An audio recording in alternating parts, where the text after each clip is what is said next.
Assalamualaikum warahmatullahi wabarakatuh. Saya Megawati ingin menjawab beberapa pertanyaan yang ada yang berkaitan dengan kegiatan magang di dalam kelas. Untuk pertanyaan yang pertama itu tentang pengamatan terhadap motivator.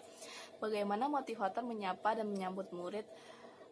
Cara motivator menyapa dan menyambut murid itu dengan cara kita yang pertama itu memberikan senyuman yang pastikan, kemudian bertanya kabar seperti abang hari ini apa kabar ya gitu. Terus kita juga bertanya tentang kegiatan anak tersebut sebelum berangkat ke bimbel, misalnya seperti abang sudah mandi belum ya, sudah sikat gigi belum ya, terus tadi abang kesini udah sarapan kan gitu, tadi sarapannya minum SU susu juga nggak ya kayak gitu. Terus pokoknya kita melakukan pertanyaan-pertanyaan yang diiringi juga dengan bahasa bimba seperti abang tadi udah mimi SU susu belum ya, atau enggak abang tadi mandinya sikat gigi nggak ya kayak gitu, supaya anak tersebut juga senang karena kita tanyakan seperti itu. Kemudian soal yang kedua, bagaimana cara motivator memulai kegiatan DL? Cara motivator untuk memulai kegiatan DL tersebut biasanya kan menyanyikan lagu dan berdoa dulu ya sebelum belajar. Seperti misalkan jari jempol dan telunjuk, jari tengah yang panjang, jari manis untuk cincin, jari kelingking ku sayang, seperti itu. Kemudian dilanjutkan dengan doa sebelum belajar. Kemudian untuk pertanyaan yang ketiga, bagaimana cara motivator membuat suasana kelas nyaman dan menyenangkan? Cara motivator untuk membuat suasana kelas nyaman dan menyenangkan itu bisa dilakukan dengan berbagai cara. Misalkan kita bisa bernyanyi, bercerita, berdongeng, pokoknya sesuatu yang anak tersebut sukai. Kita juga bisa main baca-bacaan, kita juga bisa bertanya kepada anak tentang kesukaannya anak tersebut. Kayak pokoknya kita menciptakan suasana yang di dalam kelas itu menyenangkan sehingga anak itu tidak cepat bosan. Kemudian pertanyaan selanjutnya itu, bagaimana cara motivator mengajak anak berdialog?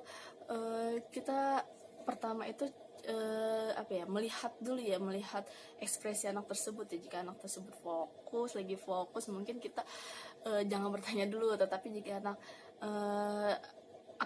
bisa untuk kita tanya-tanya ya, kita bisa bertanya pertanyaan ringan seperti abang lagi ngerjain apa ya kayak gitu. Terus abang mau ngerjain yang mana dulu nih, ayo mau yang baca-baca dulu atau yang matematikanya dulu, atau enggak pokoknya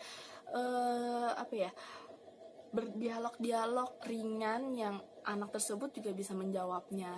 Kemudian soal selanjutnya, bagaimana cara motivator memberikan reward atau motivasi terhadap anak? Reward itu diberikan motivator kepada anak apabila anak tersebut kan bisa menjawab pertanyaan dari motivator sebagai sebagai apresiasi terhadap anak tersebut, agar anak tersebut merasa wah, saya dapat hadiah nih, dapat sesuatu, sehingga memunculkan dia untuk bisa menjawab pertanyaan-pertanyaan berikutnya lagi dengan benar.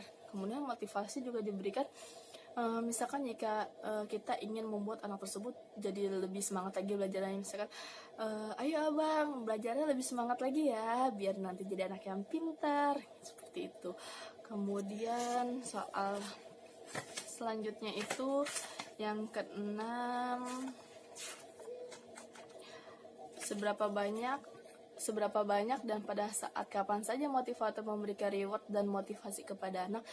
Sebisa mungkin untuk seberapa banyaknya itu sesering mungkin ya. Pokoknya selagi anak tersebut bisa menjawab pertanyaan dengan benar, ya kita memberikan reward supaya anak tersebut tuh lebih semangat lagi dalam menjawab pertanyaan-pertanyaan. Dan motivasi juga kita memberikannya sesekali 2 kali agar anak tersebut merasa termotivasi untuk selalu rajin belajar, terus bisa tetap fokus dalam belajarnya, seperti itu. Lanjut untuk soal selanjutnya, soal ke-7, bagaimana ekspresi, sikap, dan penampilan motivator selama kegiatan bimba? Untuk ekspresi dan sikap motivator selama bimbingan di Bimba itu, motivator harus selalu tersenyum, bersemangat, ceria. Pokoknya kita sebisa mungkin berpenampilan atau enggak berekspresi dan bersikap itu bisa membuat anak tersebut ceria sehingga mereka tambah lebih semangat lagi belajarnya. Kemudian apa yang dilakukan oleh motivator agar murid tidak merasa bosan? Mungkin cara motivator yang saya lihat tadi tuh agar anak tidak bosan itu mengalihkan sejenak kegiatan belajar itu seperti bisa bernyanyi, berdongeng, bercerita, atau bertanya tentang kesukaan-kesukaan anak tersebut. Jadi anak juga bisa bermain sambil belajar dan tidak terfokus juga ke belajar tersebut sehingga anak juga tidak cepat bosan. Kemudian apakah motivator mengarahkan dan membimbing murid melakukan kegiatan baca-bacaan secara berbarengan? Iya, tadi sih saya lihat motivator melakukan kegiatan baca-bacaan berbarengan karena di awal pembukaan ya, karena kan seperti teori yang di Bimba itu seperti jam bandul, dimana kegiatan intinya itu adalah baca-bacaan. Kemudian setelah baca-bacaan itu kita bisa bergerak ke modul yang lainnya seperti menulis atau enggak matematika, dan kembali lagi ke kegiatan intinya yaitu kegiatan baca-bacaan. Lanjut ke pertanyaan berikutnya mengenai pengamatan terhadap muridnya. Untuk pertanyaan yang pertama itu, bagaimana ekspresi dan sikap setiap murid ketika bernyanyi dan berdialog dengan motivator pada saat kegiatan pembuka? Yang saya lihat tadi sih untuk anaknya sendiri, ekspresinya dan sikapnya itu saat bernyanyi ataupun melakukan kegiatan pembuka itu mereka tuh senang ya, ceria, semangat, seperti itu. Kemudian apakah ada murid yang terlihat murung, tidak ceria, dan tidak bersemangat selama kegiatan Bimba? Yang saya tadi lihat sih semuanya ceria, semangat, sangat antusias.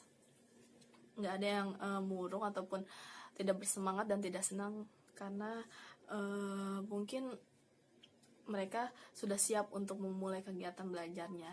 Kemudian pertanyaan yang ketiga, bagaimana ekspresi dan sikap murid ketika bermain baca-bacaan dan bermain modul dengan motivator pada saat kegiatan inti?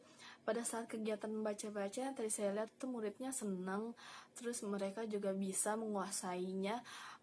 Jikalaupun mereka kesulitan ataupun salah, motivator membimbingnya dan membetulkannya. Ekspresinya juga mereka terlihat senang dan bersemangat. Kemudian pertanyaan yang keempat, apakah semua murid mau atau senang melakukan kegiatan yang diberikan motivator? Yang saya lihat sih murid-murid tersebut senang ya dengan kegiatan-kegiatan yang diberikan oleh motivator, seperti kegiatan baca-bacaan ataupun kegiatan untuk mengerjakan modul lainnya. Karena kan di saat mereka berkegiatan tersebut kan juga disisipkan pertanyaan-pertanyaan untuk memberikan tes kepada anak tersebut, apakah anak tersebut sudah menguasai apa yang sudah diberikan sama motivatornya tersebut. Kemudian pertanyaannya kelima, apakah murid merasa kesulitan atau tidak mampu ketika melakukan kegiatannya yang diberikan oleh motivator? Untuk tidak mampu mungkin ada beberapa yang pertanyaan atau enggak soal yang dalam modul itu yang murid tersebut keliru dalam menjawabnya. Cuman kan balik lagi motivator pasti membimbingnya, kemudian memberitahu jawaban yang benarnya seperti apa, kayak gitu. Dan motivator juga yang saya lihat tadi itu di dalam kelas itu selalu memverbalkan kata-kata yang sudah dikuasai oleh anak tersebut.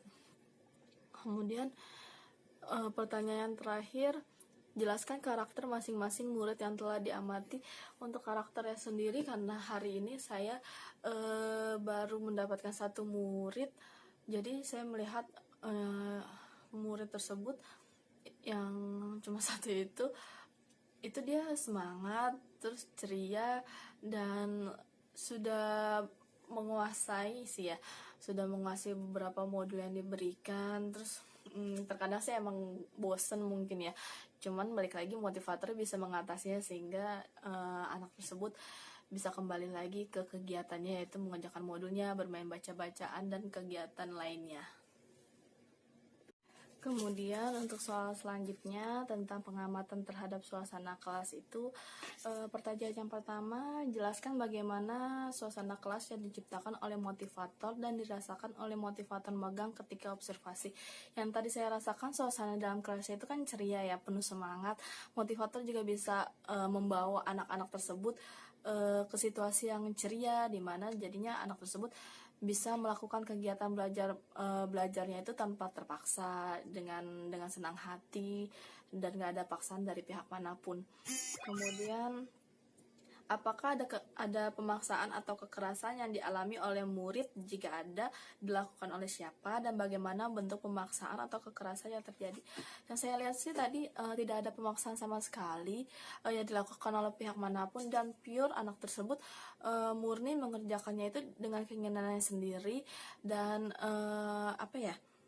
dilakukan juga atas kemauannya sendiri. Jadi mereka mau mengerjakannya pun tidak dipaksakan harus yang ini harus yang itu, enggak. Mereka tuh mengerjakannya tuh sesuai dengan kemauannya mereka sendiri. Misalkan mereka mau ngerjain yang baca-bacanya dulu, atau enggak matematikanya dulu, atau enggak yang modul tulisnya dulu, mereka bebas memilihnya dan enggak ada paksaan dari pihak manapun.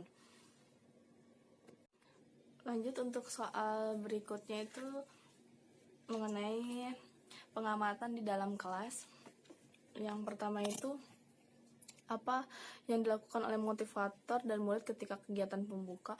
Yang dilakukan motivator dan murid saat kegiatan pembuka itu biasanya berdialog, pembukaan. Misalkan bertanya tentang apa kabarnya hari ini, terus sudah mandi atau belum, tadi kesininya diantar sama siapa, kalau yang di unit mungkin ya. Cuma yang tadi saya lihat kalau di DL tuh bertanya apa kabar, terus kemudian setelah melakukan dialog-dialog ringan tersebut, kemudian dilanjutkan dengan bernyanyi dan berdoa dulu sebelum belajar. Kemudian pertanyaan yang kedua, apa yang dilakukan oleh motivator dan murid ketika kegiatan inti?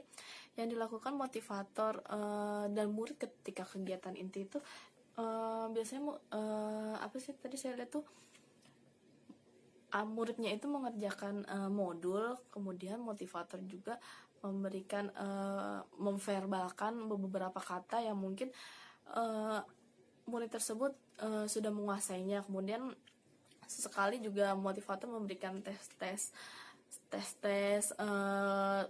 kepada anak tersebut. Kemudian juga motivator berdialog dan bertanya kepada anak tersebut sembari si anak tersebut mengerjakan modulnya, dan motivator juga melakukan kegiatan baca-bacaan. Kemudian pertanyaan yang ketiga, jelaskan mengenai kegiatan utama atau kegiatan prioritasnya yang paling banyak dilakukan oleh murid pada saat kegiatan inti. Kegiatan yang paling sering dilakukan tadi oleh motivator, yang pertama itu kegiatan baca-bacaan ya. Motivator selalu memverbalkan kata-kata kepada murid tersebut sehingga murid tersebut bisa membacanya. Terus motivator juga murid tersebut juga memprioritaskan modul-modul bacaannya, baru kemudian mengerjakan modul yang lainnya. Kemudian pertanyaan keempat, apa yang dilakukan oleh motivator dan murid ketika kegiatan penutup? Yang dilakukan motivator dan murid saat kegiatan penutup itu bernyanyi sesudah pulang sekolah, dan berdoa sesudah pulang sekolah, berdoa sesudah belajar. Kemudian yang terakhir, berapa lama durasi kegiatan Bimba Distance Learning yang diterapkan oleh motivator? Yang tadi saya ikuti di dalam kelas itu motivator kurang lebih durasinya itu yang diterapkan itu 40 menit. Ya, seperti itu jawaban dari saya. Kurang lebihnya saya mohon maaf. Wassalamualaikum warahmatullahi wabarakatuh.